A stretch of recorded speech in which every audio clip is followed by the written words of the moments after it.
country has outgrown the death penalty for a lot of different reasons. First of all, there's no question that in America we've been executing innocent people from time to time. Anytime the system can make a mistake like that can't be corrected, I don't think the system should use a method of justice that just doesn't work and has no margin of error. I'm personally not for it for all the reasons that you probably already know.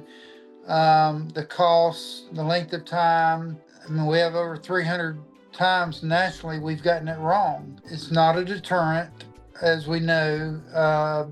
Most of the time, the victims' families don't want it. It's also an incredibly expensive way to render justice. Death penalty cases cost taxpayers huge amount more money to take to trial and try than a case where somebody might be facing life in prison. From a fiscal conservative standpoint, you've paid to house them and feed them almost their entire life, and at the very end, now you're going to spend $1.5 million to end their life.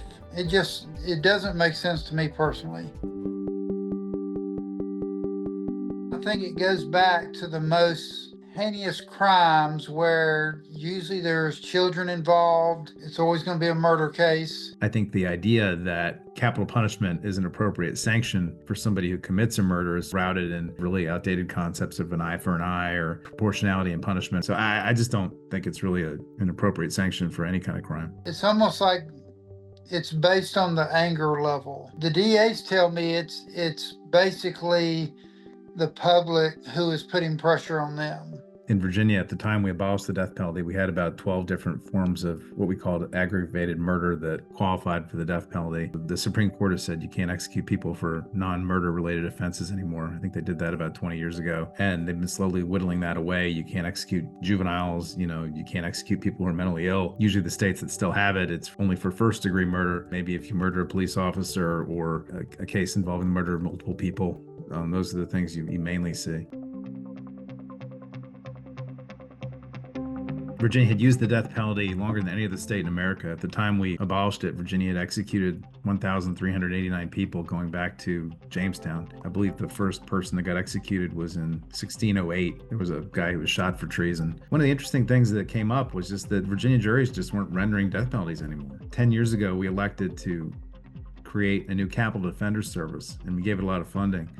And ever since the Capital Defender Service had come online, and people were getting a very specialized team of capital defense attorneys representing them, we found the juries just weren't even giving the death penalty as a sentence anymore. In Georgia, we've had prohibitions against the death penalty bills that are dropped every session for the last 3 or 4 sessions. They don't even get a hearing.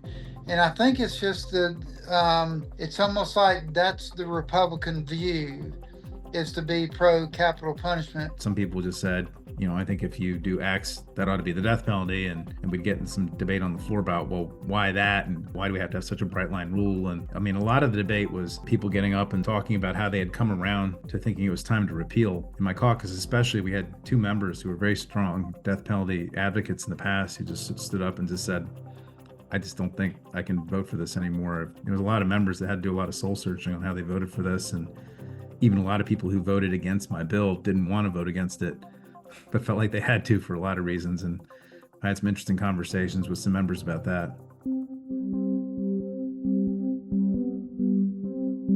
What you constantly see in the history in our country is that we keep coming up with these different methods, and then after using them for a while, say, hey, maybe that's not a very smart way to kill a human. I think most people's modern understanding of how we execute humans probably starts with the death penalty and the firing squad. The firing squad really hasn't been used a lot. I guess it's been used once in the last 75 years or something because some guy asked for it. I was shocked that that the guy asked for that, which showed you there was probably some mental illness involved, and B, that they carried out his wishes. I've been to 2 executions, and the person is laying there with their eyes open, and 2 minutes later, they're pronounced dead. To me, if you're going to do it, the most humane and the most, non-violent way would be lethal injection. The biggest problem, I think, with lethal injection is that you just can't get the drugs anymore. I mean, most of the constituent chemicals are manufactured in Europe, and the European manufacturers have said, we're not going to sell you this stuff unless you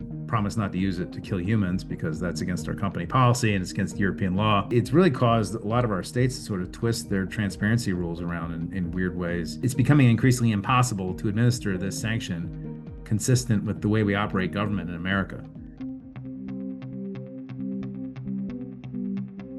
This is what I can't wrap my head around. They've been sitting in jail for 30 years.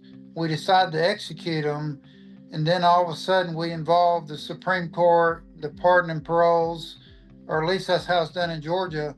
That's all done the day of the execution. I don't know of a case in recent history where it wasn't, and I hate to use this phrase, but it almost seems like going through the motions. I just don't know of a recent case where it was stopped at that level. Once the wheels were in motion and a date was set, we're going to execute on, June 20th of this month. It happens. A lot of times cases aren't really ripe for appeal. Part of what we've discovered the death penalty is somebody will have their trial and then 3, 4, 5, 6, 7 years later, somebody will discover that there was some evidence that somebody missed or forgot or somebody lied, something's discovered. And then the appellate process isn't really set up to be able to deal with that very well because maybe somebody already did some rounds of appeal that this stuff should have been discovered in a different time frame. And there's a handful of people that say, I didn't do this, don't do this to me, I don't do it. And they take it all the way to the death chamber.